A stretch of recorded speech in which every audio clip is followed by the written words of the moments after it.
कैसे हैं आप सब। उम्मीद करती हूँ कि आप सभी बहुत ही बढ़िया होंगे। तो चलिए बच्चों, आज हम शुरू करने वाले हैं अपना चैप्टर नंबर 3, जो भिन्नात्मक संख्याएं एवं मूल संख्याओं से रिलेटेड ऐसे 10 प्रश्नों के बारे में जो नवोदय की परीक्षा में ज्यादातर पूछे जाते हैं। ठीक है, मैं आप लोगों को वही प्रश्न कराने वाली हूँ, मतलब वही क्वेश्चंस कराने वाली हूँ जो लास्ट टाइम पे नवोदय की प्रवेश परीक्षा में आ चुके हैं। ठीक है, तो चलिए पहला क्वेश्चन हम देखते हैं। पहला क्वेश्चन हमारा है कि निम्न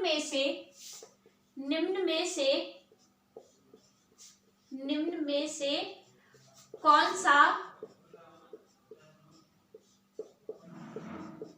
सबसे बड़ा भिन्न है।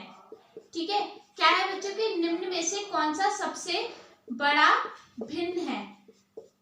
और आप लोगों को ऑप्शन क्या क्या दे रखे हैं। पहला ऑप्शन क्या दे रखा है, पहला ऑप्शन है हमारा 5/6, दूसरा है हमारा 9/10, ठीक है, तीसरा है 7/9 और चौथा कौन सा है हमारा बच्चों, चौथा है हमारा 10/11। ठीक है, अब देखो इनमें से हमें बताना है कि इनमें से सबसे बड़ा भिन्न कौन सा है। भिन्न मतलब बच्चों फ्रैक्शन। ठीक है, तो सबसे बड़ा फ्रैक्शन कौन सा है।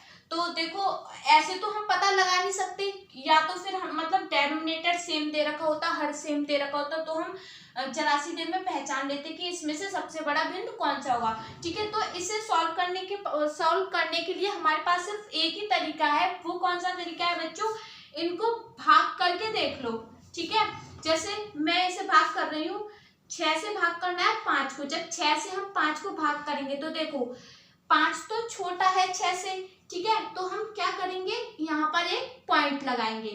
ठीक है, पॉइंट लगाने के बाद और ये जो पॉइंट लगाते हैं ना, उससे पहले 0 लगा लेते हैं, तभी पॉइंट लगाते हैं। ठीक है, पॉइंट लगाया, पॉइंट लगाने के बाद यहाँ पे 0 आप बढ़ा सकते हैं। ठीक है, 0 बढ़ाने के बाद अब देखो काउंट करके देखो टेबल कितना आएगा, 6 6 36, 6 7 42, 6 8 48। ठीक है, कितना 6 8 48, ये 2 यहाँ पे हमारा रिमाइंडर बचा, मतलब शेष बचा। ठीक है, तो हमें तो सिर्फ जरूरत इतने की है, किसकी, भागफल की, मतलब कि क्वोशिएंट की। ठीक है, तो जो पहला वाला है उसका क्वोशिएंट कितना आ रहा है, 0.8। ऐसे ही हम दूसरा वाला देखते हैं। ठीक है, दूसरा वाला क्या दे रखा है, ये 10 को भाग करना है 9 से, बिल्कुल पहले की तरह 9 10 से छोटा है, इसलिए हम क्या लगाएंगे, पॉइंट लगाएंगे, और पॉइंट से पहले 0 लगाना जरूरी होता है। ठीक है, अब यहाँ पे एक 0 बढ़ गया, मतलब 90 हो गया। अब ये 90 जो है वो 10 से विभाजित हो जाएगा, तो कितना आएगा, 10 90, 10 9 90। ठीक है, तो ये हमारा कितना आया, इक्वल टू 9 आया। ठीक है, अब देखो बच्चों, ये देखो 7/9। ठीक है, 7/9, तो अब इसे 7/9 को भाग करके देखेंगे हम, तो यहाँ पे पॉइंट लगाया। ठीक है, कितना हो गया, 70 हो गया। ठीक है, अब टेबल काउंट करेंगे, 9 एकम 9 9 9 चौक 36, 9 पंजे 45, 9 छिक्का 54 और 9 सत्ते 63। ठीक है, 7 बचा, मतलब कि कितना आया हमारा क्वोशिएंट, भागफल कितना आया, 0.7। ठीक है, फोर्थ हम करेंगे, क्या है ये, फोर्थ है 11 से भाग करना है 10 को। ठीक है बच्चों, 11 से किसे भाग करना है, 10 को भाग करना है। अब देखो जब हम 11 से 10 को भाग करेंगे तो 10 तो छोटा है, इस वजह से हमें पॉइंट लगा के यहाँ पे 0 उतारना पड़ेगा। ठीक है, अब क्या हो जाएगा, 11 निम्मा 99। ठीक है, अब 100 में से 99 गए तो कितना बचा, 1 बचा। ठीक है बच्चों, यानी कि यहाँ पे 0.9, ठीक है 0.9 हो गया।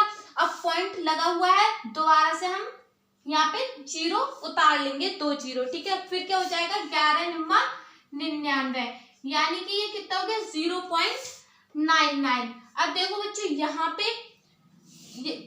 ये जो है ना 0.8 ये था। ठीक है, हमारा अब हमें पता चला ये 0.8 आ रहा है। ठीक है, जो कि क्या होता है हमारा 0.9 से छोटा होता है, इसलिए इसे हम आगे तक करके देखेंगे नहीं, तो इसका मतलब ये ऑप्शन भी गलत। ठीक है, और देखो 0.7 है, ये भी गलत होगा, क्योंकि 0.7 से बड़ा क्या होगा, 0.9 होगा। ठीक है बच्चों, अब हमें देखना है 0.9 और 0.99, ठीक है, मतलब कि 0.9 और 0.99 में कौन सा बड़ा है। तो देखो बच्चों आप खुद बताओ, 0.9 यानी कि 0.9 बड़ा होगा या 0.99 बड़ा होगा, यही बड़ा होगा ना। तो हमारा ऑप्शन नंबर 4 क्या होगा, सही होगा। ठीक है बच्चों, तो जो आपके क्वेश्चंस आएंगे तो उसका पैटर्न यही रहेगा। ठीक है, बस क्या होगा, डिजिट चेंज हो जाएंगी। ठीक है, अब हम दूसरा क्वेश्चन कराते हैं। दूसरा क्वेश्चन क्या कह रहा है, दूसरा क्वेश्चन है कि 2/9, ठीक है, 2/9, 4/3 और 6/18 का योग क्या होगा, योग क्या होगा। ठीक है, यहाँ पे बच्चों योग का मतलब क्या है, योग को इंग्लिश में कहेंगे कि हमें इसका सम निकालना है। ठीक है, सम निकालने के लिए क्या करते हैं बच्चों, हम एडिशन करते हैं। ठीक है, एडिशन करते हैं। अब पहले इसके वो लिख लेते हैं ऑप्शंस। 11/9, 16/9, तीसरा दे रखा है हमारा 2/5 और चौथा हमारा दे रखा है 11/18। ठीक है बच्चों, 11/18। अब हमसे पूछ रहा है कि 2/9, 4/3 और 6/18 का योग क्या होगा, मतलब कि सम क्या होगा। तो क्या करेंगे, इन तीनों को आपस में हम ऐड कर देंगे, मतलब प्लस कर देंगे, जोड़ देंगे। ठीक है, तो देखो 2/9 प्लस 4/3 प्लस 6/18, इन सबको आपस में जोड़ने के लिए मैंने आपको कल क्या बताया था, मैंने आपको अपनी प्रीवियस वीडियो में बताया था कि जब हम फ्रैक्शंस को, मतलब भिन्न को जब हम जोड़ते हैं तो हम क्या करते हैं, सबसे पहले नीचे, मतलब कि जो हर में जो भी संख्याएं दे रखी होती है, ठीक है, डेनोमिनेटर में, तो उन सबको हम सबसे पहले प्लस करेंगे। ठीक है, सबसे पहले सबसे पहले इनका क्या करेंगे, हम एलसीएम लेंगे। ठीक है, अब 9, 3 और 18 का आप एलसीएम लेके देख लो, मतलब कि लघुत्तम समापवर्त लेके देख लो। तो ये देखो क्या हो जाएगा, 3 3 या 9, 3 एकम 3 और 3 6 18, फिर 3 से ही भाग देंगे तो हो जाएगा 3 एकम 3 और ये 3 दूनी 6, फिर 2 से, ठीक है, 2 एकम 2, तो कितना आ गया हमारा एलसीएम, कितना आया बच्चों, एलसीएम मतलब कि हमारा लघुत्तम समापवर्त कितना आया, 3 गुणा 3 गुणा 2, मतलब कि कितना हो गया, 3 3 9 दूनी 18। ठीक है, तो हमारा एलसीएम कितना आया 18, वो हम नीचे लिख लेंगे। ठीक है, अब मैंने इसे सॉल्व करने का, सिंप्लीफाई करने का तरीका क्या बताया था, तो कैसे करके हल करेंगे। देखो 9 का टेबल पढ़ेंगे और हम देखेंगे कि 9 के टेबल में 18 जो है वो कितने टाइम्स आ रहा है। ठीक है, तो देखो 9 एकम 9, 9 दूनी 18, जो 9 दूनी 18 आया, मतलब 2 जो आया उसे लिखेंगे हम ऊपर। ठीक है, उसके बाद उसकी गुणा किससे करेंगे, जिसका भी हमने हर लिया है उसी के अंश से उसकी गुणा करेंगे, तो ये हो जाएगा। ठीक है, फिर प्लस। ठीक है, अब 3 के टेबल में 18 कितनी बार आता है, 3 6 18, तो 6 यहाँ लिखेंगे, गुणा क्या करेंगे, जिसका हमने हर लिया है उसी का अंश। इसी तरीके से 18 एकम 18 और 1 इंटू 6। ठीक है, अब इसे हम सॉल्व करेंगे। सबसे पहले हम क्या सॉल्व करेंगे बच्चों, जो गुणा में है उन्हें सॉल्व करेंगे, उसके बाद ही प्लस करेंगे। ठीक है, क्योंकि बॉड मास का नियम ये कहता है। ठीक है, तो 2 दूनी 4 प्लस 6 चौक 24 और प्लस 6 बटे में कितना है 18। ठीक है, जब हम इसे सॉल्व करेंगे कितना हो जाएगा, 24 और 6 30 और 4 34, 34/18। ठीक है, अब ये जो 34/18 है, देखो 34/18, तो इसमें कोई भी आंसर नहीं है। इसका मतलब क्या करना पड़ेगा, हमें इसे सिंप्लीफाई करना पड़ेगा, मतलब इसका सरलीकरण करना पड़ेगा। ठीक है, सिंप्लीफाई करने के लिए बच्चों हम क्या करेंगे, 2 से ऊपर नीचे 2 से काटेंगे। ठीक है, ऊपर नीचे दोनों में, तो 2 निम 18 और 2 एकम 2। ठीक है, और ये हो जाएगा 2 सत्ते 14। अब देखो बच्चों क्या 17/9, 17/9 क्या कहीं दे रखा है, नहीं दे रखा। ठीक है, तो ये इसे हम रीचेक कर लेते हैं कि ये हो गया 9 दूनी 18, 2 दूनी 4 और ये 3 छंग 18 और 6 चौक 24 और 1 छिक्का 6, तो 24 और 6 कितना होता है 30 और 4 34 18। तो 2 निम 18 और 2 17 34, तो 17/9 इसका आंसर आएगा। ठीक है, और ये बच्चों ये 11/9 नहीं था, ये 17/9 था, तो हमारा आंसर क्या होगा 17/9 होगा। ठीक है बच्चों, ऑप्शन गलत लिखा था, हमारा आंसर क्या होगा 17/9।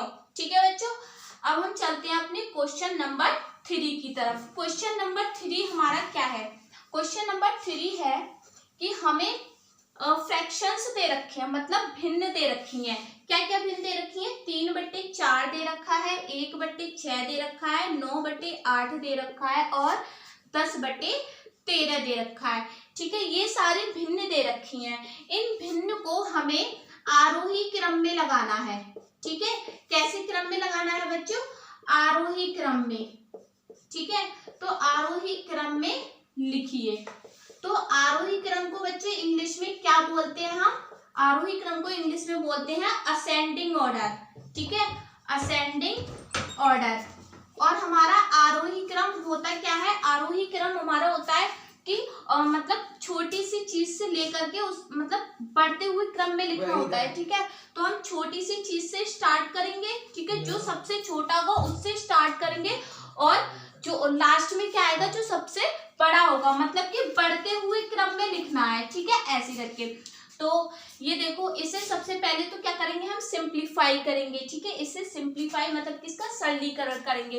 तो 3/4 का सरलीकरण कैसे करोगे आप? 4 से भाग दोगे 3 को। ठीक है, तो जब हम 4 से 3 को भाग देंगे तो 3 तो 4 से छोटा है, मतलब कि ये ऐसे भाग नहीं होगा।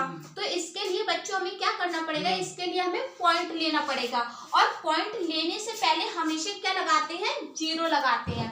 ठीक है, तो जब हम 0 लगा देंगे तो यहाँ पे 3 के आगे एक 0 लग जाएगा, मतलब कि ये हो गया 30। अब देखो 30 4 से आराम से विभाजित हो जाएगा। ठीक है, तो हम 4 का टेबल काउंट करेंगे। ठीक है, तो 4 के टेबल में 30 कितने टाइम्स आएगा?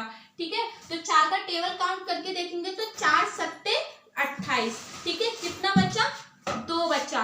ठीक है, मतलब कि ये हमारा कितना आ रहा है? 0.7 आ रहा है। ठीक है, जो ये कितना आ रहा है? 0.7। ठीक है, इसी तरीके से 1/6 को हम भाग करके देखेंगे कि इसके दशमलव में संख्या क्या आएगी। ठीक है, तो ये देखो 6 से 1 को हम भाग करेंगे तो वही वाली बात कि 6 से 1 विभाजित हो गई नहीं, तो हम पॉइंट लगाएंगे। ठीक है, पॉइंट लगाएंगे, यहाँ पे 0 लग जाएगा। तो ये अब 10 हो गया, अब 6 से विभाजित हो जाएगा, तो 6 एकम 6, कितना बचा? 4, यानी कि ये कितना आ रहा है हमारा? 0.1 आ रहा है ये। ठीक है, 0.1। अब हमारा 9/8 है। ठीक है, तो 8 से जब हम 9 को भाग करेंगे तो 8 एकम 8, तो ये कितना आ जाएगा? ये आएगा हमारा 1 पॉइंट समथिंग आएगा। ठीक है, करके देख लेते हैं कितना हो गया। 8 एकम 8 बचा 1 0, फिर पॉइंट लगाया, पॉइंट लगाया, तब यहाँ पे 0 बढ़ा, तो ये हो जाएगा हमारा 8 एकम 8, मतलब कि 1.1 आएगा। ठीक है, इसी तरीके से हम 10/13 को भाग करेंगे। तो देखो 10/13 को जब हम भाग करेंगे तो कैसे करेंगे? अब 10 जो है वो हमारा 13 से छोटा है। ठीक है, अब 10 13 से छोटा है, मतलब 13 के टेबल में कभी भी 10 आ ही नहीं सकता। ठीक है, तो इसके लिए हमें क्या करना पड़ेगा? इसके लिए हमें लगाना पड़ेगा पॉइंट। और मैंने क्या बोला था कि पॉइंट को लगाने से पहले हमेशा एक 0 लगा देते हैं, तो यहाँ पे लगा दिया 0। अब देखो यहाँ पे पॉइंट लगाया, पॉइंट लगाने का मतलब यहाँ पे क्या है? यहाँ पे हम एक 0 बढ़ा सकते हैं। अब देखो ये 100 हो गया और ये हो गया हमारा 13। अब 13 की टेबल में 100 आ सकता है। ठीक है, अगर 100 नहीं आएगा तो उससे छोटा कुछ जरूर आएगा। ठीक है, तो देखो अब भाग करके देखो कितना हो जाएगा? 13 एकम 13 कितना? 13 एकम 13, 13 दूनी 26, 13 तिया 39, 13 चौका 52, तो ये हमारा ये आएगा 13 सत्ते कितना आएगा? 98। ठीक है, 13 सत्ते 98 आएगा। अब 100 में से 98 गया, कितना बचा? 2, यानी कि ये आ गया हमारा 0.7। अब देखो बच्चों ये आया 0.7, 0.1, 1.1 और 0.7। अब देखो बच्चों हमें यहाँ पे प्रॉब्लम आ रही है कि ये 0.7 ये भी आ रहा है, 0.7 ये भी आ रहा है। अब इसमें से बड़ा कौन सा होगा और छोटा कौन सा होगा?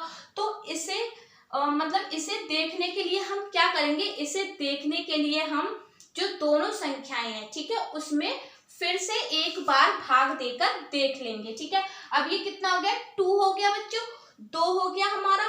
ठीक है, पॉइंट यहाँ पे लगा हुआ है पहले ही, तो हम 0 बढ़ा सकते हैं। तो ये हो गया 13 1 का 13, 20 में से 13 गए, कितना बचा, 7 बचा। ये हो गया 0.71।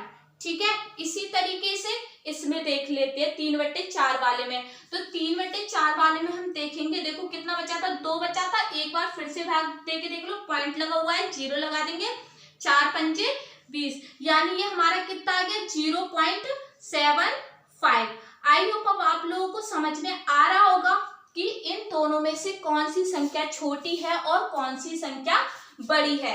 ठीक है, तो जो 0.75 है, ठीक है, वो हमारी संख्या बड़ी होगी 0.71 से। ठीक है, अब हमसे क्या कह रहा है कि असेंडिंग ऑर्डर में लगाइए, मतलब कि बढ़ते हुए क्रम में। बढ़ते हुए क्रम में लगाने के लिए हमें देखना पड़ेगा, क्या देखना पड़ेगा बच्चों, कि सबसे छोटा इसमें कौन सा है। तो देखो बच्चों, सबसे छोटा कौन है, 0.1 ही है ना। ठीक है, 0.1 है, तो 0.1 के लिए क्या है, 1/6। ठीक है, दूसरा हमारा 0.1 के बाद उससे बड़ा क्या है, 0.71, मतलब कि 0.71। तो 0.71 के लिए क्या फ्रैक्शन है, 10/13। फिर उससे बड़ा कौन सा है, 0.71 से बड़ा है 0.75, मतलब कि 3/4, और सबसे बड़ा है हमारा 9/8। ठीक है, अब ये हमारा सही क्रम होगा। ठीक है, और इसके बीच में हम ये साइन लगा देंगे। ठीक है, ये साइन किसका है, मतलब जिसकी तरफ इसका मुंह खुला हुआ है वो बड़ा है, और जिसकी तरफ इसका मुंह बंद है, कोना जो निकला हुआ है वो छोटा होगा, मतलब कि 10/13 1/6 से बड़ा है। ठीक है, तो हमारा जो असेंडिंग ऑर्डर होगा, मतलब बढ़ता हुआ क्रम जो होगा वो ये होगा। ठीक है, चलो अब हम चलते हैं अपने चौथे क्वेश्चन की तरफ। तो चौथा क्वेश्चन हमारा क्या है बच्चों, चौथा क्वेश्चन है हमारा 6/7/8। ठीक है, में कितना जोड़े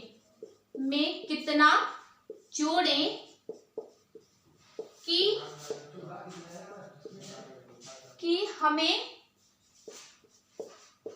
6/7/8 प्राप्त हो।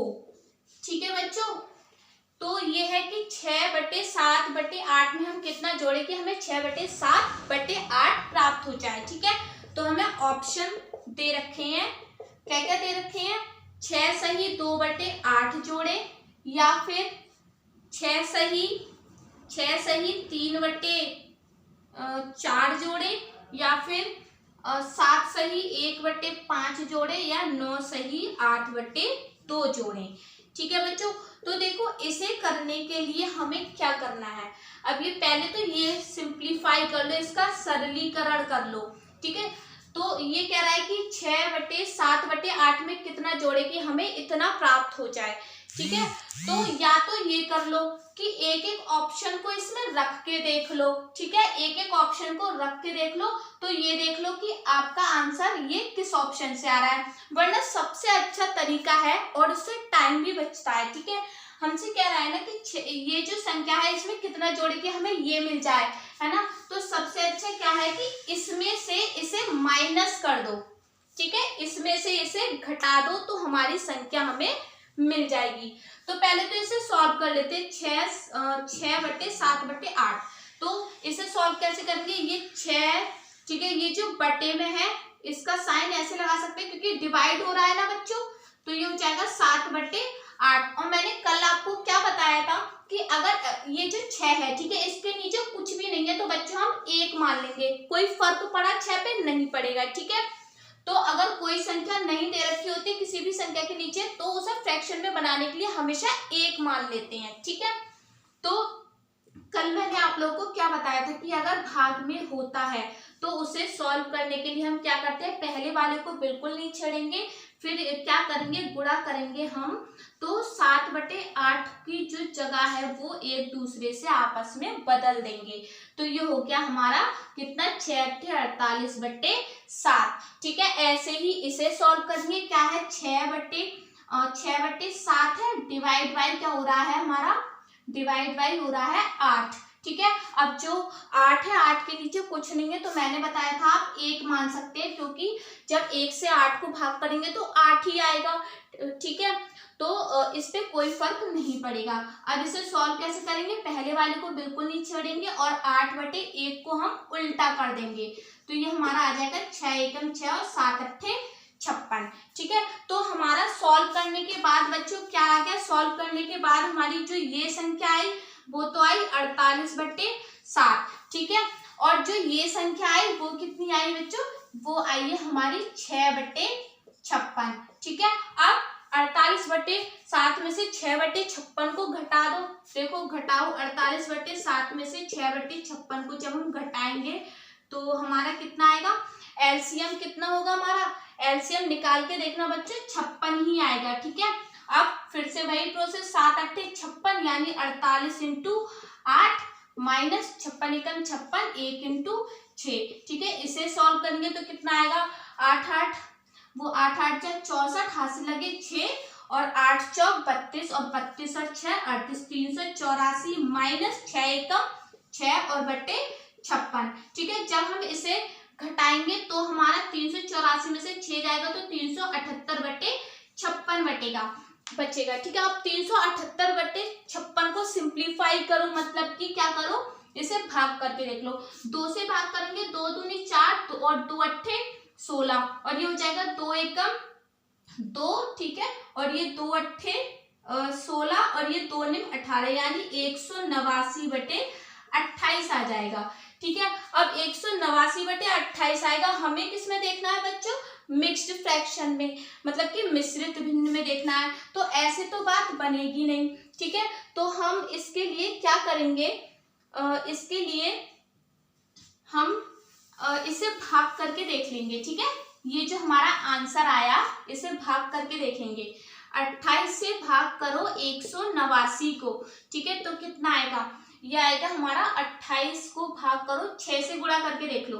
ठीक है, 6 से गुणा करेंगे, 6 अट्ठे 48, हाथ से लगे 4, 6 दूनी 12 और 12 और 4 कितना होता है 16। 9 में से 8 गए, कितना बचा, 1 बचा।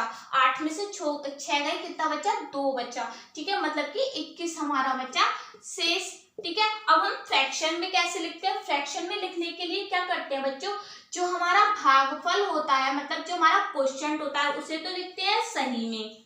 ठीक है, और जो हमारा रिमाइंडर है उसे लिखेंगे अंश में, और जो हमारा ये होगा, ठीक है, डिविडेंड जो वो डिवीजर जो होगा उसे लिखेंगे हम अपॉन में। ठीक है, मतलब हर की जगह। ठीक है, अब देखो आपको कहीं नजर आ रहा है ऐसा ऑप्शन, ऐसा ऑप्शन नहीं नजर आ रहा ना, तो अब क्या करेंगे, ये जो 6 है इस पे तो कोई फर्क नहीं पड़ेगा। क्यों नहीं पड़ेगा बच्चों, क्योंकि इस 6 ये जो पूरी फ्रैक्शन है इसको हम कैसे लिख सकते हैं, 6 + 21/28। जैसे कि मैंने अपने लास्ट लेक्चर में बताया था कि मिश्रित भिन्न होती क्या है, होल नंबर और फ्रैक्शन नंबर का एडिशन, मतलब कि योग होता है। ठीक है, तो इसे ऐसे लिख सकते हैं। अब देखो इसे हम क्या कर सकते हैं, 3 से भाग कर सकते हैं, वो 7 से भाग कर देंगे, 7 × 21 और 7 × 4 28।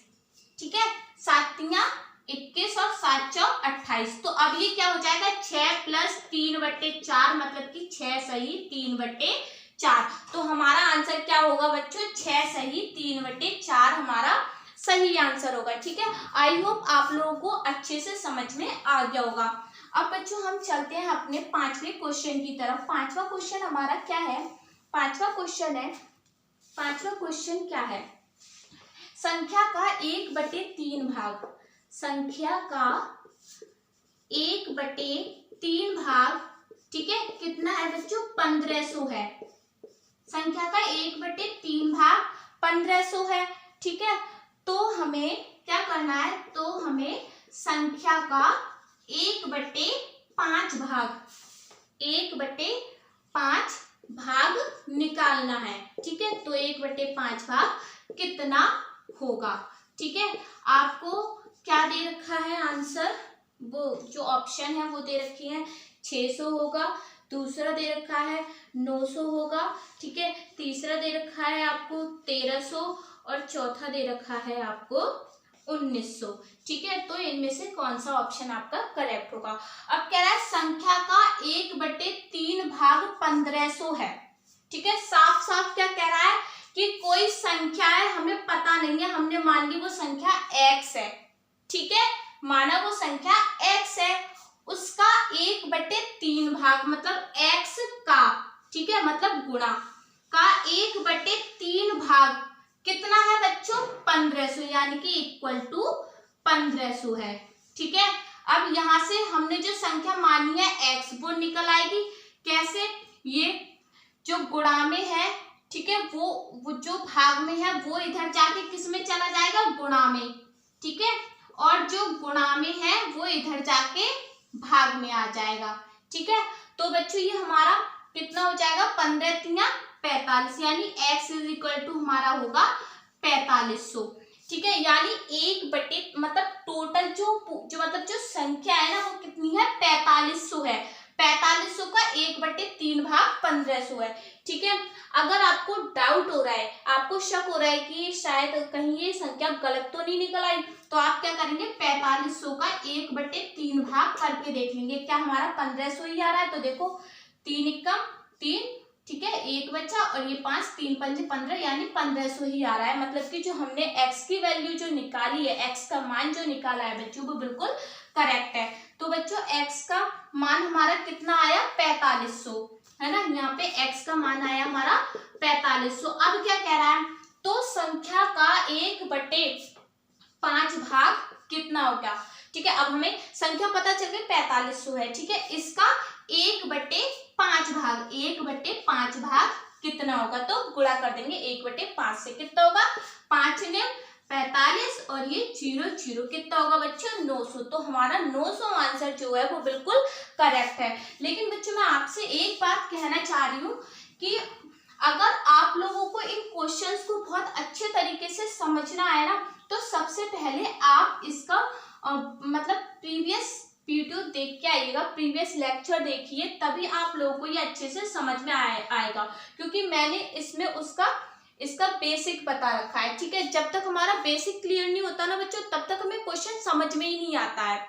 ठीक है बच्चों, तो सबसे पहले हमें बेसिक जानने की जरूरत होती है। ठीक है, अब 6 क्या है हमारा कि 144 संख्या का 3/4 भाग और 96, हाँ ये है कि 144 का, ठीक है, 144 का 3/4 भाग, ठीक है, और क्या कह रहा है, और 96 का 2/3 भाग। ठीक है, इनका अंतर क्या होगा। ठीक है, 3 भाग का अंतर क्या होगा, अंतर क्या होगा। ठीक है, ऑप्शन हमें क्या दे रखा है बच्चों, ऑप्शन हमें पहला दे रखा है कि ये 68 होगा, दूसरा 64 होगा, तीसरा 59 होगा और फोर्थ दे रखा है 71 होगा। ठीक है, तो हमसे कह रहा है कि 144 का 3/6 भाग मतलब कि पार्ट। ठीक है, भाग को हम बोलते हैं इंग्लिश में भाग, और यहाँ पे जो अंतर है इसे इंग्लिश में बोलेंगे डिफरेंस। ठीक है, इनका हमें डिफरेंस बताना है। तो बच्चों डिफरेंस बताने के लिए हमें सबसे पहले ये पता होना चाहिए कि तो 144 का 3/4 भाग कितना होगा और 96 का 2/3 भाग कितना होगा। ठीक है, तो 144 का हमें 3/4 भाग निकालना है, तो क्या कर देंगे 144 से 3/4 को हम गुणा करेंगे। ठीक है, तो हमारा कितना आएगा, देखो ये हो गया हमारा 4 3 12। ठीक है, कितने बच्चे 2, ये 24 हो गया, और ये 4 6 24, 36 हो गया। ठीक है, इंटू 3 कितना हो गया 3 6 18 और 3 3 9 और एक हासिल का 10, 108। मतलब कि 144 का 3/4 भाग, तो बच्चों हमारा 108 आ गया।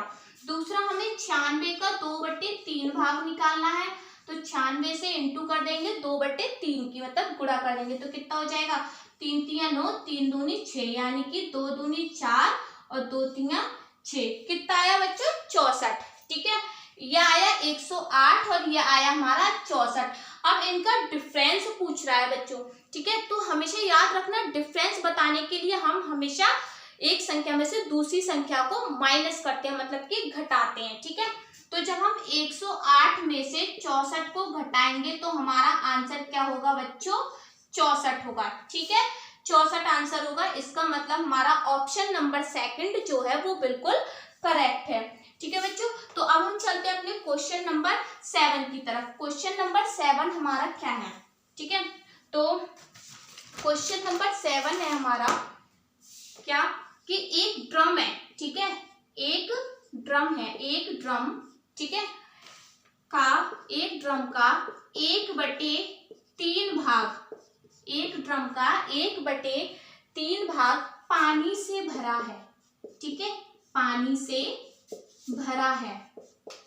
फिर एक कंडीशन तो ये हो गई, एक बात उसने ये बताई। दूसरा कह रहा है उसे पूरा भरने के लिए, ठीक है, उस टैंक को उसे पूरा भरने के लिए, उसे पूरा भरने के लिए 60 लीटर पानी की जरूरत है, ठीक है, 60 लीटर पानी की जरूरत है, ठीक है।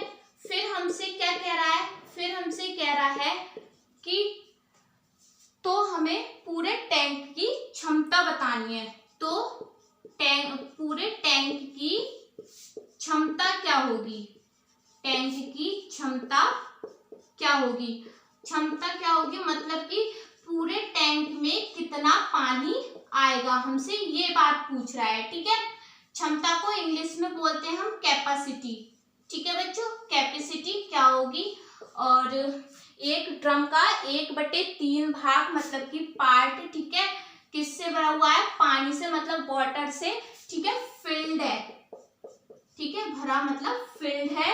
उसे पूरा भरने के लिए, पूरा मतलब कि कंप्लीटली, ठीक है, कंप्लीटली फिल करने के लिए 60 लीटर पानी की जरूरत है। तो पूरे टैंक की क्षमता क्या होगी।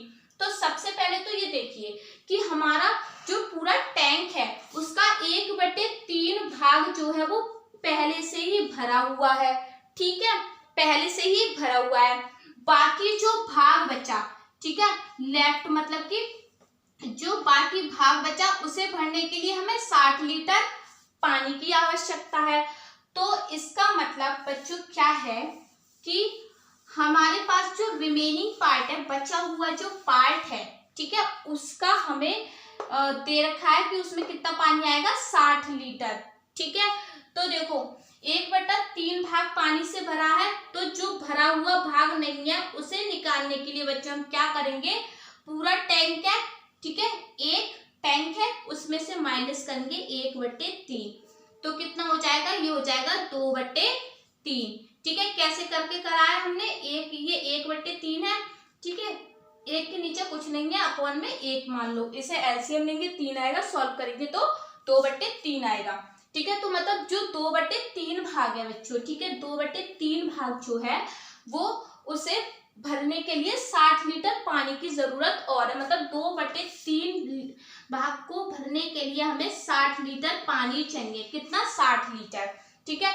अब 2 भाग को भरने के लिए हमें कितना पानी चाहिए होगा, 60 × 3, ठीक है। अब एक भाग को भरने के लिए कितना हो जाएगा, 60 × 3 अपॉन कितना हो जाएगा, 2, ठीक है, कितना हो जाएगा बच्चों, 2 हो जाएगा। या फिर ऐसे देख लो, ये 2/3 को भरने के लिए 60 लीटर की जरूरत थी, ठीक है, तो हमारा एक को भरने के लिए कितने की जरूरत होगी, एक को भरने के लिए, ये एक को भरने के लिए 3/2 जो होगा वो हमारा अपॉन में आ जाएगा, ठीक, वो इनटू में आ जाएगा, ठीक है। तो ये हो जाएगा, ये 6 × 18 180/2 यानी 2 × 18 कितना आ गया, 90 लीटर। मतलब कि बच्चों पूरा टैंक में जो पानी होगा वो कितना होगा, 90 लीटर होगा। उसकी कैपेसिटी कितनी होगी, 90 लीटर की, क्योंकि हमने यहाँ पे एक पार्ट की निकाली थी, ठीक है, ये 1/3 पार्ट दे रखा था, ठीक है, 1/3 पार्ट भरा हुआ था, बाकी जो भरना था 2/3 पार्ट, उसके लिए 60 लीटर की जरूरत थी। तो इसी तरीके से हमें एक पार्ट भरने के लिए मतलब पूरा टैंक भरने के लिए 90 लीटर पानी की जरूरत होगी। ठीक है बच्चों, अब हम चलते हैं अपने क्वेश्चन नंबर 8 की तरफ। ठीक है, क्वेश्चन नंबर 8 की तरफ। क्वेश्चन नंबर 8 हमारा क्या कह रहा है? क्वेश्चन नंबर 8 है कि 0.025 का, ठीक है, 4/6 भाग किसके बराबर है?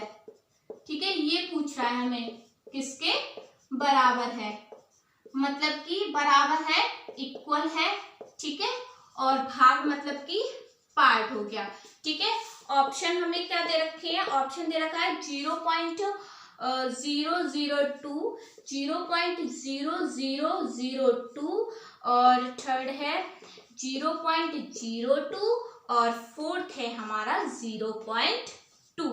ठीक है, अब ये है इसका 4/6 भाग निकालना है। तो इसका 4/6 भाग को निकालने के लिए बच्चों हम क्या कर देंगे? हम गुणा कर देंगे 4/5 से। ठीक है, अब देखो बच्चों, ये हो जाएगा 0.025 इंटू 4/5, ये हो जाएगा। अब देखो यहाँ से जब हम पॉइंट हटाएंगे, यहाँ से जब पॉइंट हटाएंगे ऊपर अंश से, ठीक है, तो पॉइंट के बाद कितनी डिजिट है? 1 2 3, यानी कि नीचे हर में 1000 से गुणा करनी होती है। ठीक है, ये एक नियम होता है। ठीक है, 1000 से गुणा करेंगे तो ये हमारा क्या हो जाएगा? ये हो गया हमारा 5 से कट जाएगा, 5 पंजे 25, 5 चौक कितना हो गया? 20/5 चौक 20 और ये 1000। ठीक है, इससे ये कट गया। ठीक है, इससे ये कट गया और ये 2 एकम 2, पंजे 10 और ये 0, कितना आ गया? 1/50। अब 1/50। ठीक है, अब ये देखो 1/50 आ गया। अब 50 से 1 को भाग करना जरा, नहीं होगा ना, वही प्रोसेस करेंगे। हम क्या करेंगे? पॉइंट लगाएंगे, पॉइंट से पहले 0 हमेशा लगाना पड़ता है, पॉइंट लगाएंगे, 0 बढ़ाएंगे। अब भी क्या है, 50 से नहीं कट रहा तो 1 0 और लगा लेंगे क्योंकि पॉइंट हमारा ऑलरेडी लगा हुआ है। ठीक है, तो ये हो जाएगा 50 दूनी 100। सॉरी बच्चों, ये हो गया 0. ठीक है, ये 0.0। दूसरा जब हम 0 लगाएंगे तो हमें 1 0 इधर भी लगाना पड़ेगा और 1 0 इधर भी लगाना पड़ेगा। ठीक है, तो ये हो जाएगा 50 दूनी 100। ठीक है, 50 दूनी 100 हो गया ये हमारा, तो हमारा 0.02 आंसर करेक्ट होगा। ठीक है बच्चों, आई होप आप लोगों को बहुत अच्छे से समझ में आ गया होगा। ये जो 10 क्वेश्चंस थे इसे लगाइए घर पे बैठ के, देखिए कहाँ पे समझ में आ रहा है, कहाँ समझ में नहीं आ रहा है। अगर आपको कोई प्रॉब्लम है तो आप कमेंट बॉक्स में हमें कमेंट करके बता सकते हैं। धन्यवाद।